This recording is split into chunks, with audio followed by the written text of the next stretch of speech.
Il faut absolument que vous veniez chez nous. Je n'avais que 2 idées en tête. Travailler et travailler. C'est du joli travail. We have work to do.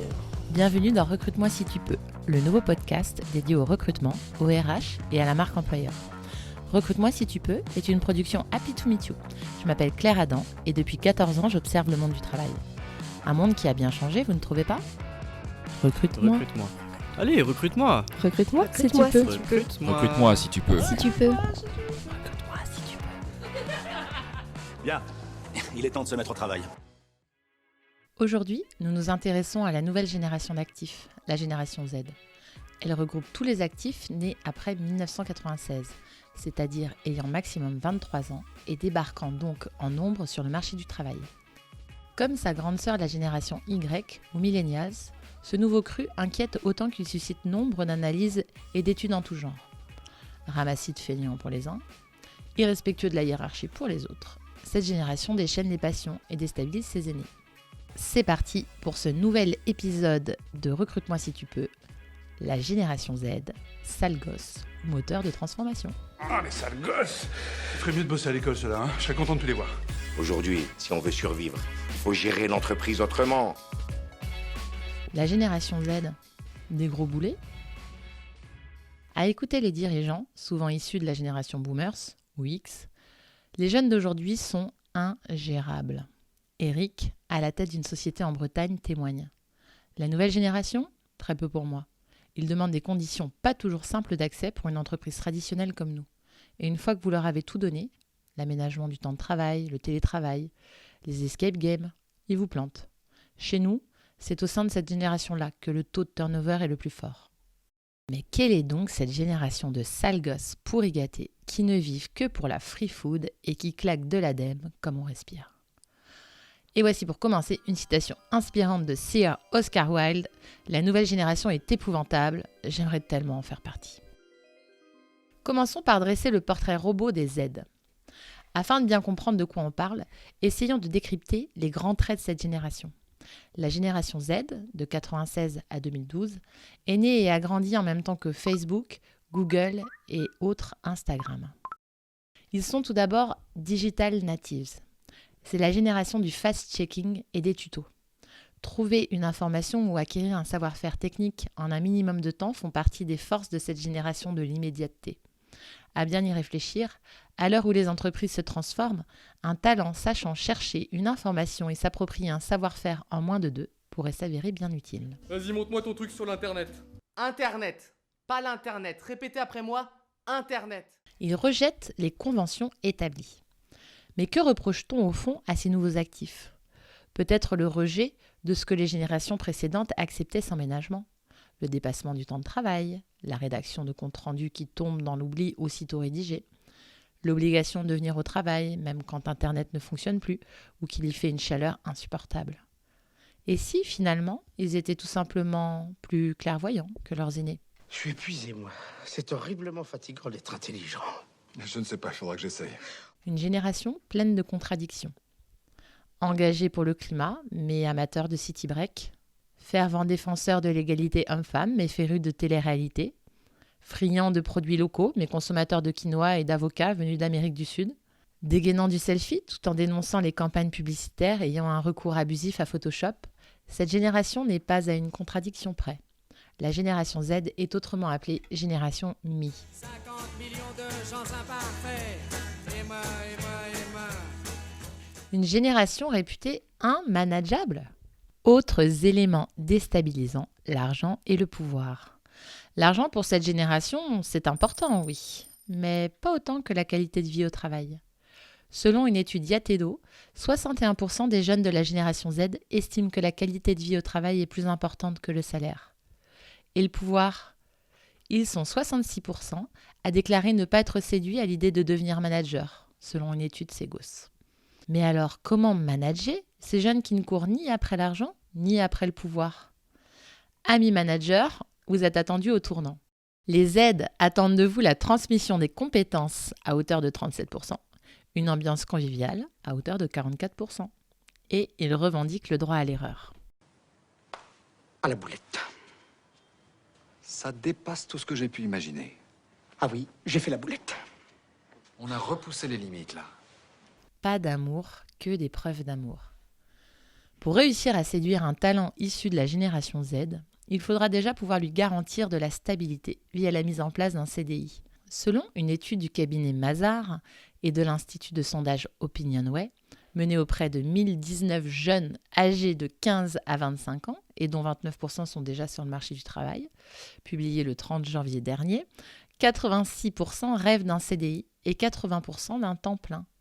Redoutant plus que tout les démarches et les lourdeurs administratives, les aides, comme leurs aînés, connaissent l'importance du CDI dans l'obtention, par exemple, d'un crédit immobilier.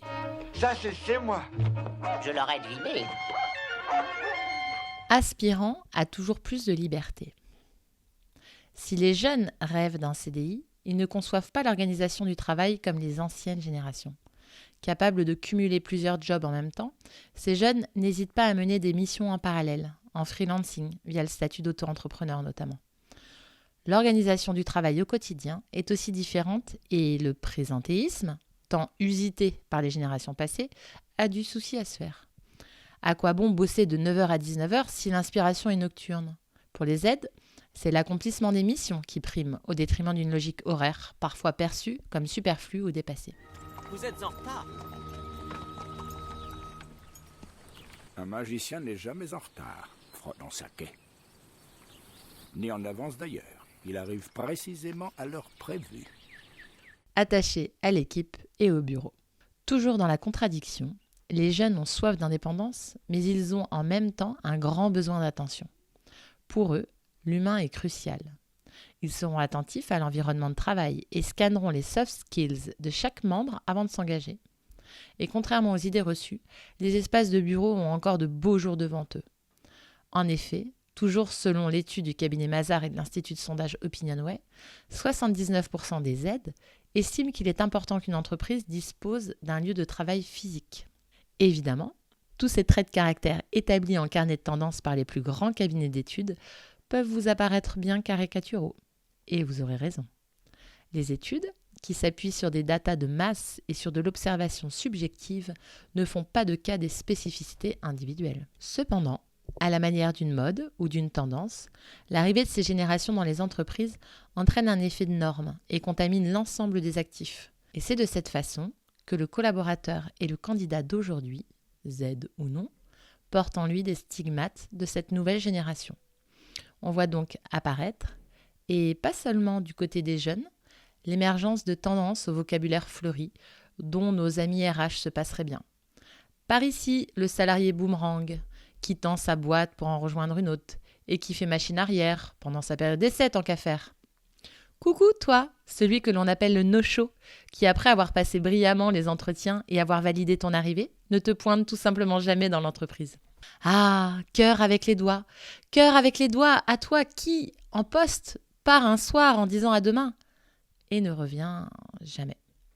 L'abandon de poste a en effet le vent en poupe, mais pas seulement auprès des jeunes.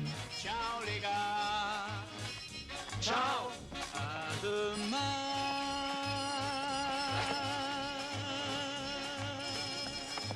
Et si finalement, le problème ne venait pas des aides, mais d'un manque de communication intergénérationnelle ?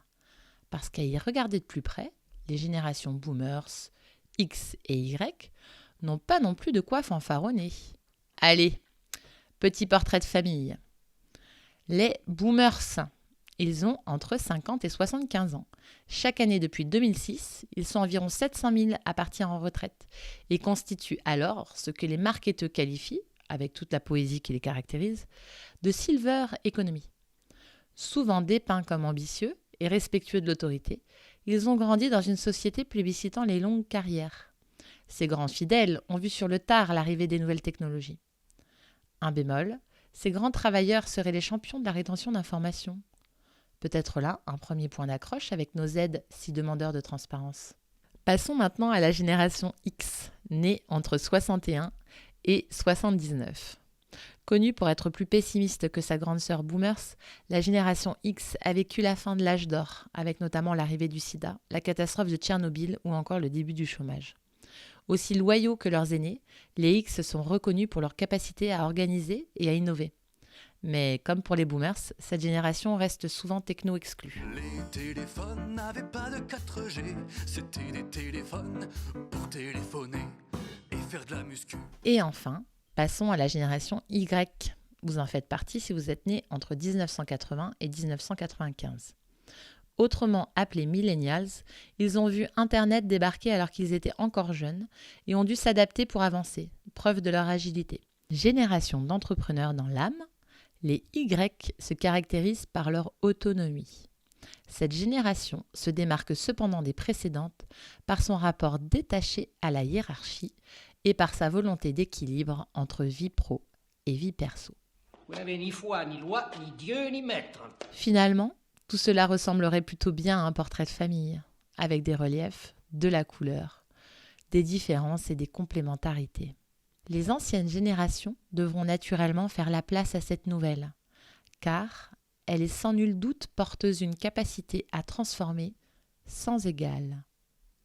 Et cela tombe bien, à l'heure où les entreprises sont appelées à se transformer structurellement, numériquement et humainement, vous ne croyez pas ?